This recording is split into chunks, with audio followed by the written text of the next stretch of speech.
everybody. I'm Lori with Behavior Education. This is TC from Reach Out Reptiles.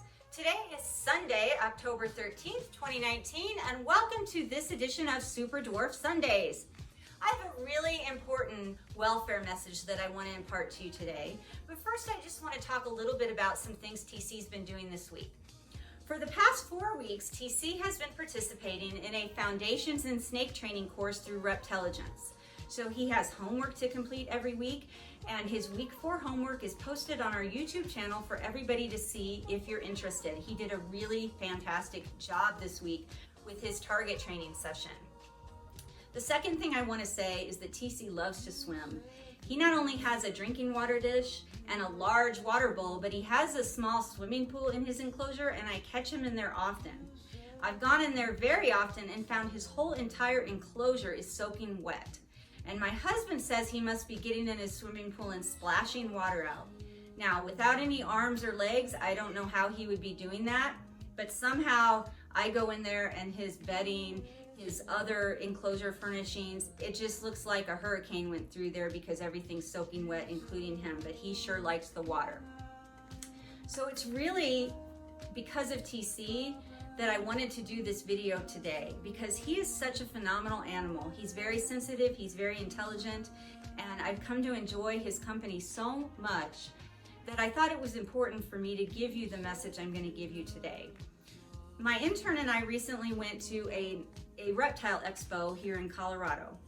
And I know this is an amazing statement for me to make, but there were actually more reticulated pythons that vendors had for sale at this expo than there were ball pythons or boas or corn snakes or any other kind of snake. I even mentioned it to a couple of the vendors. The fact that there were so many reticulated pythons being sold there, just table after table, row after row of baby retics. And they said that this was one of the larger shows that draws reticulated python people in. And then I started thinking, what is going to happen to all these babies? Now, they did have adult specimens there for people to see. And I did ask, are any of them super dwarfs? Are any of them dwarfs? Are any of them crosses? And the answer was no. Every single baby or subadult or juvenile being sold on all of these tables were full-size mainland retics that are going to grow anywhere from 12 to 18 feet. And I really started being concerned about the future for all of these babies that I saw. And I thought to myself, what's going to happen to these babies when people buy them and take them home, and in a few years they get over 10 feet long, and then they get 12 feet long and 15 feet long or even larger, and they're eating larger prey items? What if people don't want them anymore? What if people can't take care of a snake that is that large? And then I started thinking about all of these breeders with all of these babies for sale, and I started wondering, what happens to all those babies if they don't get sold? What do the breeders do with all those little baby retics? And it just disturbed me. And I just felt like I wanted to give everybody something to think about. That if you're a breeder of reticulated pythons or other large snakes, or if you're thinking of owning one, or you already own one, I just feel like for the good of the animal and the love of the animal, there are some things that you should be keeping in mind, okay? There are things that should be considered whether you're an owner or a breeder of a large snake like a reticulated python, or even one that's not so large like a super dwarf retic, like Tauseti here, okay? They're not property and they're not ours to do with as we please. These are beautiful, sensitive creatures. They're living, breathing animals, and they deserve to be cared for in the best possible manner that we can for the life of the animal. As a breeder, remember that you're responsible for making sure that supply does not outweigh demand for the animals that you're producing. And that you're also responsible for making sure that the situations that they get placed in are with responsible families who are going to maintain that animal in good welfare. As an owner of a retic or other large snake, you need to understand that they grow to very large sizes. They can grow 12 to 18 feet on average, and even super dwarf retics like Tauseti here could get anywhere from 8 to 12 feet.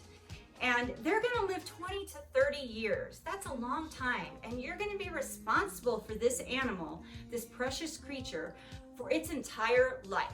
It's not your snake's fault if the novelty wears off and you lose interest in it, or when it's no longer fun for you to clean out its enclosure, provide fresh water for it, or spend money on the increasingly more expensive food items that it might need. You cannot neglect your snake no matter what happens. You have to take care of it. These wonderful, amazing animals depend on us for their entire lives until they die of natural causes or until they successfully join a new responsible family who's really gonna love them. As a breeder of large snakes, it may not be easy for you to find appropriate homes for all of these large pythons unless you make sure that the waiting list exceeds the number of snakes you plan to produce. That waiting list should include people that have been previously screened or vetted, who are knowledgeable about the care of the type of snake that you're selling, and who are going to be making a commitment to that animal for life, even if it lives 20 or 30 years, and even if it grows 12 to 18 feet long, and even if it requires large food items. As a potential owner of a reticulated python or other large snake, you should do your homework first. You need to be familiar with the care and husbandry of that animal. What is its upkeep going to be like for its entire life?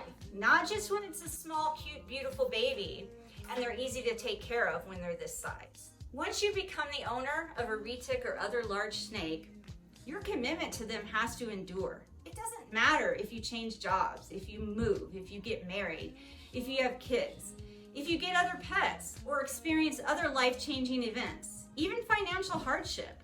What can you sacrifice so that you're able to keep your snake? You made a commitment to this animal, and that commitment should be for life. If for some reason a life-changing event happens that you don't have control over, such as an illness or accident, that makes you unable to care for your animal any longer, then you need to diligently work with the breeder or the person you obtained the snake from in the first place.